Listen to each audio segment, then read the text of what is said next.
یہ حدیث تو ہم سے بھی سنی جاتی ہے۔ ہم سود تو نہیں چھوڑ سکتے، آپ کا جمعہ تو چھوڑ سکتے ہیں، وہ میرے ہاں جمعہ پڑھنا چھوڑ دو۔ انہوں نے مجھ سے آ کر اتفاق کہا کہ ڈاکٹر صاحب ہمارے لیے تو سود کو چھوڑنا ممکن نہیں ہے، ہمارا کاروبار ایسا ہے کہ بینک سے معاملہ کیے بغیر ہم نہیں چل سکتے، اور آپ ہمیں دوسرے تیسرے جمعے میں وہ حدیثیں سنا دیتے ہیں، کیا ربا سبعون حوبا ایفک الرجل امہ۔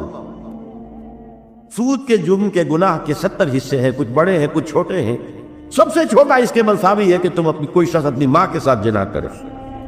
یہ حدیث کو ہم سے نہیں سنی جاتی۔ ہم سود کو نہیں چھوڑ سکتے، آپ کا جمعہ تو چھوڑ سکتے ہیں،